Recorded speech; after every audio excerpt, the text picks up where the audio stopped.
Dostoyevsky wrote, "The man is a being who wants to find meaning in his existence." This phrase is found in his novel The Karamazov Brothers, published for the first time in 1880. Specifically, this phrase is found in book number 2, chapter 6, in the part titled The Great Inquisitor. The previous sentence reflects the author's deep concern for existential questions and the purpose of human life. Dostoyevsky addresses the fundamental nature of the human being and his constant search for meaning in a world full of suffering and contradictions. In this sentence, Dostoyevsky suggests that the human being is inherently oriented towards the search for meaning and purpose in his life. Man longs to understand his place in the universe, his relationship with others, and the meaning of his experiences and actions. This search for meaning can manifest itself in various ways, whether through religion, philosophy, love, art, knowledge, or the search for truth. Dostoyevsky was deeply interested in how people deal with the difficulties of life and how they find meaning in the midst of suffering and uncertainty. For him, this search for meaning is essential to the human condition and can influence all areas of life, from morality and ethics to the understanding of good and evil. This leads us to explore one of his most interesting works called Notes from the Subsoil. The work focuses on an anonymous narrator, a bitter and alienated man who lives in St. Petersburg and calls himself the Underground Man. Through his internal monologues and reflections, the narrator explores themes such as nihilism, alienation, individual freedom, and the nature of the human being. The Underground Man presents himself as someone deeply dissatisfied with society and with himself. He despises social norms and conventions, but at the same time, he feels unable to escape them. His behavior is often contradictory and self-destructive, which reflects the internal struggle between his desire for freedom and his need to belong and accept the new philosophical and social currents that were emerging in Russia and Europe at that particular time. The rise of nihilism and existentialism is his great warning to all of us. In other words, he tells us not to live like this man or you will end up like him. In this video, I will try to delve into the fundamental teachings that I believe we can extract from the story of the underground character. I will also explore how to avoid replicating the steps that made him become an unfortunate person. First part, absolute passivity, constant contemplation. This refers to a situation in which a person is trapped in a cycle of inaction where they do not take any meaningful action in their life and simply think and reflect on things without acting on them. This may indicate emotional paralysis, indecision, or lack of motivation to carry out concrete actions. The person may be trapped in his own thoughts and worries but cannot turn those thoughts into tangible actions that can change his situation or improve his life. Dostoyevsky's work is full of the narrator saying that he will do something. He says that he will start a fight with a military officer, but he never does.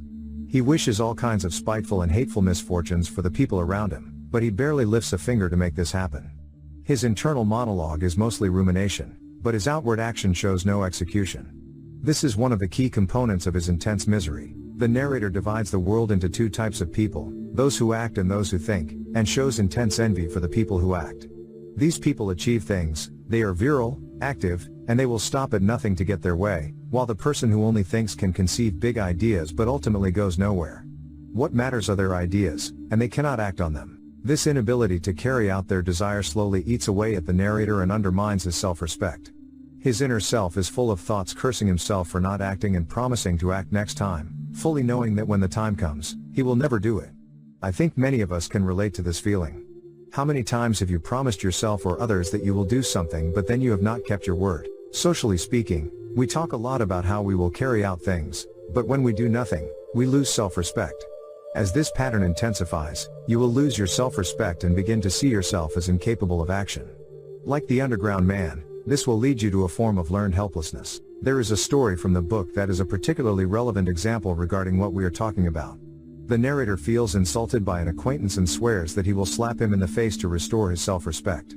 He takes a carriage to where he thinks his acquaintance is, but when he arrives, the man is nowhere to be found. Therefore, upon encountering this small obstacle, the narrator immediately gives up. The narrator has explicitly said several times that this slap is the only thing that will restore his self-respect, and yet he gives in to the slightest inconvenience. He holds himself in such low esteem that he no longer even cares if he respects himself.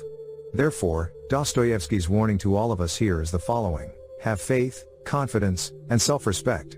Sitting down and promising yourself that you will do something, even though you know you won't, carries the risk of eventually causing yourself contempt, and that is a price no one should be willing to pay. Part 2, Avoiding Confrontation.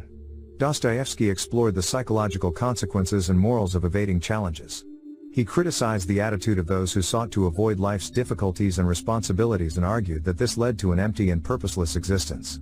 Dostoyevsky painted a gloomy portrait of those who avoid challenge, suggesting that their unwillingness to face reality can lead to a life of dissatisfaction, internal conflict, and ultimately, self-destruction. Time and time again, the narrator runs away from the challenge, and as a result, never grows as a person. One of the first things he says in the book is that he quit his job as soon as he had the opportunity, and since then, he has not dedicated himself to anything.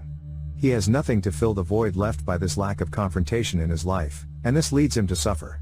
In his evasion of the challenge, he has given himself the greatest challenge of all, having a meaningless life. The underground man is someone who has completely given up on the game and then wonders why he isn't having fun.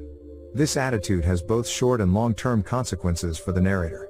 In the short term, it makes him an absolute coward. Every time he faces a challenge, he feels afraid or has to rise to the occasion.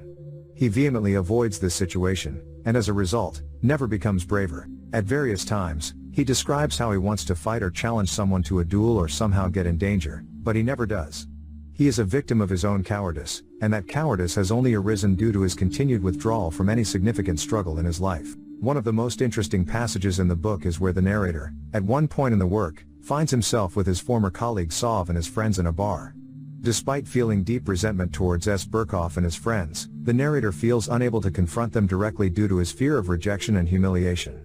Instead of expressing his true contempt towards them, the narrator feels obligated to follow their social rules and try to fit in, even when he feels deeply uncomfortable. This inability to confront Burkov and his friends directly shows the narrator's cowardice and his unwillingness to face conflicts honestly and bravely.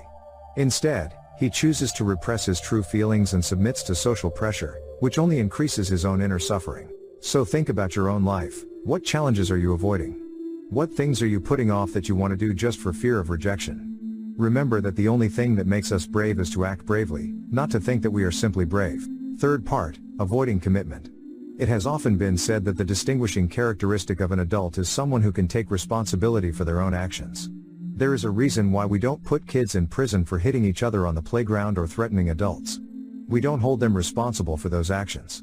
But as soon as we come of age, we're expected to take full responsibility for our choices and deal with their consequences. The underground man is the perfect example of why it is imperative that we do this. He takes every opportunity to offload the responsibility of his life onto another person. He feels that the blame for his unhappiness lies with others. He blames his known for his lack of self-respect. He blames the world for his lack of friends, rather than facing the fact that he is a fundamentally unsympathetic person and demands recognition for his mere existence. His refusal to take any responsibility for his actions means that his situation is genuinely hopeless. In a particularly moving moment in the book, Lisa, a prostitute whom he met and later became friends with, hugs him out of pity, and he says, "They won't leave me. I can't do it. It's impossible for me to be good again." The narrator interprets the world's reaction to his immensely hostile behavior as a grave injustice, instead of a reasonable response to his cruelty and hatred. This moment marks the turning point in the narrator's life. It is the moment in which he has irremediably condemned his destiny. Not only has he destroyed his existence for no reason, but he has also completely renounced any possibility of extricating himself from his situation. This wisdom of Dostoyevsky is echoed through the works of other existentialist philosophers such as Sartre and psychotherapists such as Jung, who recognize that taking responsibility for your own life is psychologically and incredibly difficult. It is often much easier to point the finger at the world or other people, anywhere but in our reflection in the mirror. The narrator seems to secretly know that he is being pathetic. He constantly runs away from his own reflection in the book, a poignant image that captures how he cannot stand to be in his own company. After all, he has rejected one of the only qualities that deserve respect from most people. He has made himself pitiable, even by his own values, and there is no quicker way to become miserable than that. If other people lose respect for you, you may not always be in their company. But if you lose your own respect, you will be trapped forever in a spiral of self-hatred. Fourth and final part, the superb intellectual. Dostoyevsky had a critical view on intellectual arrogance. In his works, he often portrayed characters who exhibited this trait as deficient in humanity and morality. He considered that intellectual arrogance led to the separation of the individual from his own humanity. At any moment, he could turn back from the disastrous life he has forged for himself. But instead, he continues onward and downward because he is convinced of his own intelligence. Throughout the book, challenges to his worldview are constantly presented to him by his old friends from school, who have achieved greater success than him and seem kinder toward others in the world. There is Lisa, who manages to show optimism and empathy in the bleakest of personal circumstances. He writes extensively about approaches more successful and meaningful than his current attitude. He considers his gloomy and cowardly nihilism as the natural position of the intelligent and educated man and absolutely refuses to give in to this. In his arrogance, he believes he knows more than anyone around him, despite not demonstrating that knowledge at all. He has convinced himself that he is someone reasonably cultured and intelligent, being blessed with a genius once in his generation. His delusions of grandeur prevent him from accepting any advice from others, even when it would clearly be beneficial, and they give him a place to retreat when he feels embarrassed by the material or spiritual success of others.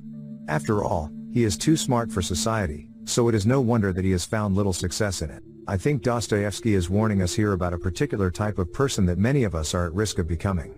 Dostoyevsky warns people like you, who are interested in learning and improving their lives, not to get carried away by the realm of intellectual arrogance where learning becomes impossible.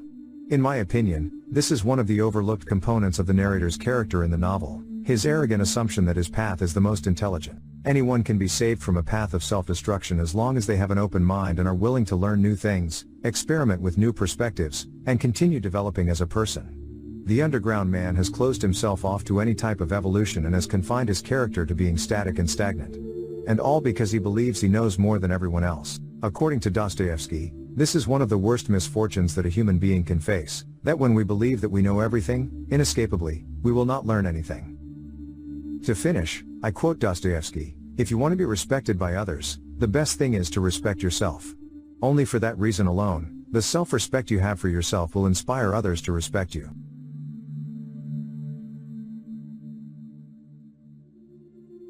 Remember to subscribe and hit the like button for more videos and to help us reach more people.